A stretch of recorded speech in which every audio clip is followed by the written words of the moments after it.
गुजारिश करूँगा वो तशरीफ़ लाएँ और हज़रत अल्लामा कारी सैफ नबी कादरी साहब की तकलीद करते हुए उनके नक्श कदम पे चलते हुए मुख्तसर वक्त में जाम में अपना खूबसूरत सा पैगाम हमें अनायत फरमाएं। अल्लामा शहबाज अहमद चिश्ती साहब। नारे तकबीर, नारे रिसालत, या रसूल अल्लाह। बिस्मिल्लाहिर्रहमानिर्रहीम। अब भी जुल्मात फरोशों को गिला है तुझसे, अब भी जुल्मात फरोशों को गिला है तुझसे, रात बाकी थी कि सूरज निकल आया तेरा, और तुझसे पहले का जो माजी था वो लाखों का सही, तुझसे पहले का जो माजी था वो लाखों का सही, अब ता हश्र का जो फरदा है वो तन्हा तेरा।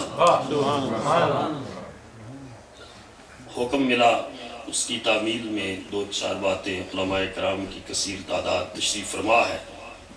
सबसे पहले मैं हज़रत अल्लामा बिशारत अहमद शाजी साहब और उनकी पूरी टीम, मोहतरम कमर साहब, सोहेल चौधरी साहब, शफीक महर साहब, सारे दोस्तों को मुबारकबाद पेश करता हूँ कि जिन्होंने इतनी जुर्रतमंदाना इक़दाम उठाया कि हुजूर की ख़त्म नबूवत की हवाले से इस कॉन्फ्रेंस का इनेकाद करके ये पैगाम देने की कोशिश की कि इंशाअल्लाह हुजूर के उम्मती और गुलाम मरते दम तक इस अकीदे पर कायम रहेंगे इंशाअल्लाह, और इसकी रोशनी को पूरी दुनिया में फैलाते रहेंगे इंशाअल्लाह। अल्लामा कारी सैफ नबी साहब ने आज जो है वो बड़ा खूबसूरत इजलास मुनक्कद किया, उनको भी मुबारकबाद। मैं डॉक्टर के पास था, तबीयत ख़राब थी, हाज़िर नहीं हो सका। हम उनकी उस पूरे मीटिंग की प्रोग्राम की तईद करते। दो बातें सिर्फ अर्ज़ करता हूँ वक्त की कमी के पेश नज़र।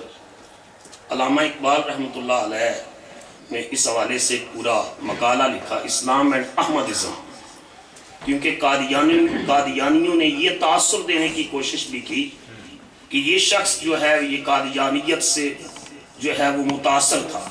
अल्लामा इकबाल उनके अकीदे को समझने के लिए अल्लामा का सिर्फ यही शेर काफ़ी है जो हुसैन अहमद मदनी के मिल्लत व कौम के फ़लसफ़े के जवाब में अल्लामा ने कहा था कि सरूद बर सर मिंबर, सरूद बर सर मिंबर के मिल्लत अज़ वतनस चे बेखबर से मुकाम मोहम्मद अरबीस अजब हनूज न दानत रमूज़े दी वरना जे देवबंद हुसैन अहमद चे बल जबीस।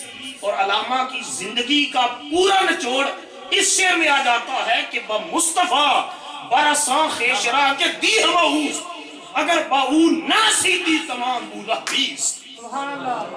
इकबाल ने कहा कि अगर तू खुदा की बारगाह में कबूल होना चाहता है तो ए हुसैन अहमद मदनी देवबंदी तू खुद को दरे मुस्तफा पर लुटा दे।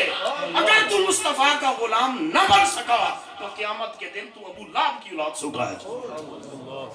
जिस शख्स का हासिल हयात ही मताए इश्क रसूल हो, उन्होंने लिखा है कि कादियानियों ने मुख्शुद्दीन इब्न अरबी जो अजीम फिलोसफर और सूफी गुजरे, उनकी एक अबारत का उनकी किताब का फतूहात मक्किया के एक मुताल्लिका हिस्से का रेफरेंस दिया कि एक उम्मती पैगम्बराना मुशाहिदात से गुजर सकता है। अल्लामा इकबाल उसकी कोटेशन देते हैं, फरमाते हैं कि पहली बात तो ये है कि मैंने मुहय्युद्दीन इब्न अरबी की फतूहात मक्किया के मुताल्लिका हिस्से का मुताला किया है। पहली बात तो ये है कि ये कौल खुद कादियानियों के खिलाफ जाता है, क्योंकि कोई उम्मती अगर रूहानी मुशाहिदात से गुजरता है तो इसका ये मतलब कहाँ से निकल आ सकता है कि वो खुद नबी बन सकता है। और दूसरी बात यह है कि अगर उन्हें कशफ के जरिए ये मालूम हो जाता कि मुस्तकबिल में एक शख्स खत्म नबूवत की इमारत में दरारें डालने की कोशिश करेगा तो वो उस दौर के उलमा को मुतनब्बे कर देते कि इस फितने से बच कर रहना। जिस तरह हाजी इमदादुल्लाह मुहाजिर मक्की ने हजरत शहनशाह गोलड़ा पीर मेर अली शाह साहब को हरमैन में ठहरने से रोक दिया कि बड़े सगीर में फितना बर्पा होने वाला है, जाकर उसको बुझाइए और मुस्तफा की खत्म नबूवत की हिफाजत कीजिए। और अल्लामा इकबाल फरमाते हैं कि मेरी ख्वाहिश है, ये उन्होंने लिखा उसमें, कि मुस्तकबिल में साइकोलॉजिकल पॉइंट ऑफ व्यू से, नफ्सियाती नुक्ते नजर से कोई तालिब इल्म नफ्सियात का उठे اور نفسیاتی میدان میں اس عقیدے کی جو ہے ختم نبوت کی صداقت کو دنیا کے سامنے اشکارا کرے، سائیکولوجیکلی، نفسیاتی طور پر. اور انہوں نے اپنے 5ویں وقت نہیں ہے، 5ویں جو لیکچر ہے ان کا ریکنسٹرکشن آف اسلامک تھاٹ، اس کا آغاز ایک بزرگ کے قول سے کیا، حضرت عبد القدوس گنگوئی رحمۃ اللہ علیہ کے قول سے. عبد القدوس گنگوئی کا قول سنیے، علماء کے زیادہ یہ سمجھ والا ہے، عوام کی سمجھ میں آئی یا نہ آئے. وہ فرماتے تھے کہ محمد صلی اللہ تعالیٰ علیہ وسلم، سارے کہو صلی اللہ تعالیٰ علیہ وسلم. علامہ صاحب آگے تشریف لائیں. مولانا رمضان صاحب تشریف لائیں، تشریف لائیں، آگے ہیں. نعرہ تکبیر، نعرہ رسالت، نعرہ حیدری، اسلام ازہری، فرمات کے لائن. 5ویں لیکچر کا آغاز حضرت عبد القدوس گنگوئی کے اس جملے سے حضرت علامہ نے کیا کہ حضرت عبد القدوس گنگوئی فرماتے تھے کہ محمد صلی اللہ تعالیٰ علیہ وسلم معراج کی رات آسمانوں پر گئے، خدا سے ملاقات کر کے واپس آ گئے. خدا کی قسم ہے اگر میں جاتا تو عبد القدوس گنگوئی کہتے ہیں میں واپس نہ آتا، میں واپس نہ آتا. علامہ اقبال فرماتے ہیں کہ تصوف کے پورے لٹریچر میں، پورا تصوف کا جو لٹریچر ہے اس میں مجھے اس سے زیادہ مضبوط دلیل نہیں ملی جو نبوت اور ولایت کے فرق کو واضح کر دے کہ ایک ولی جو کچھ دیکھتا ہے وہ اس کے ان لطف نظاروں میں خود مست و بے خود ہو جاتا ہے، اور جس کی جتنی بھی ترقی ہے وہ شخصی ترقی ہے، ان ترقیوں اور ان جمال قدرت کے نظاروں میں خود مست ہو جاتا ہے. اور مصطفیٰ نبی گئے اور واپس تشریف لے آئے کہ جس قسم کی ماحول کو خدا کی قربتوں میں جس کا مشاہدہ کیا ہے اسی ماحول کو زمین پر اس طرح قائم کر دیا جائے کہ جنت سے نکالا ہوا انسان پھر جنت میں داخل ہو سکے. یہ ولی کی ترقی صرف اس کی ذات کے لیے ہوتی ہے، اور نبی وہ ہوتا ہے جو بٹکے ہوئے انسان کو اس راستے سے ہٹا کر خدا کے دروازے تک پہنچا دیتا ہے. اس لیے علامہ کہتے تھے کہ وہ نبوت ہے مسلمان کے لیے برگ حشیش. برگ حشیش پتہ ہے بانگ کا، جس کو پی کر انٹاکسیکیشن کا شکار ہو جائے، وہ نبوت ہے مسلمان کے لیے برگ حشیش. یہ قادیانی نبوت، جھوٹی نبوت کے بارے میں علامہ نے کہا تھا، کیونکہ یہ جہاد کا کنسیپٹ ان میں ختم ہو گیا. مسلمان کے لیے برگ حشیش جس نبوت میں نہیں قوت و شوکت کا بیان.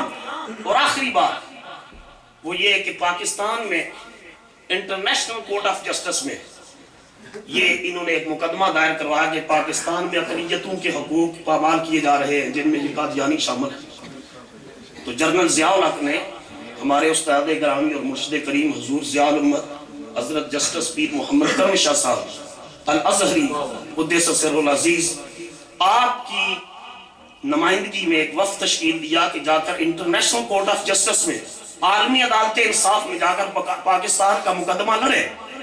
پیر صاحب نے جو دلائل دیے ان میں صرف ایک دلیل اور آخری بات، اور یہی دلیل نچوڑ تھا.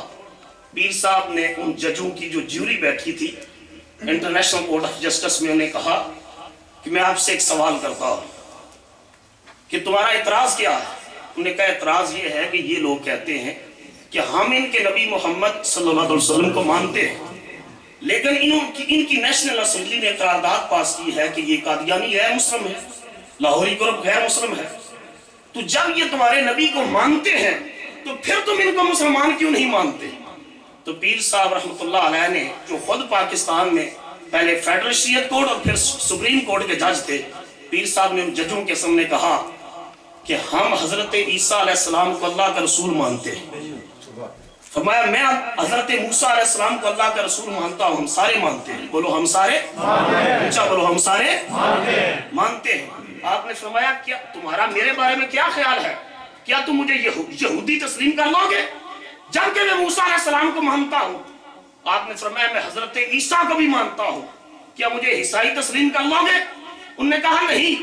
آپ نے فرمایا ماننا اور بات ہے کہ حضرت موسیٰ کی نبوت کو بھی مانتے ہیں، حضرت عیسیٰ کی رسالت کو بھی مانتے ہیں، لیکن میرا ایمان حضرت عیسیٰ کی رسالت کی دہلیز سے نہیں، محمد کی بارگاہ سے ملا.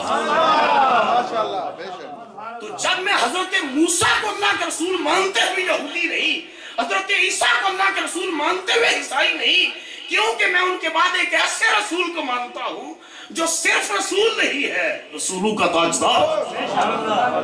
ताजदार है। तो उस बड़ी इंटरनेशनल कोर्ट ऑफ जस्टिस में पाकिस्तान का मुकदमा जीत कर पीर मोहम्मद करम शाह वापस को, ये किरदार है हमारे असलाफ का, हमारे अकाबरीन का। इसलिए निशाते रूह बनकर इश्क का पियाम आता है, आज भी निशाते रूह बनकर इश्क का पियाम आता है, मगर दिल जिनके जिंदा हो उन्हीं के नाम आता है।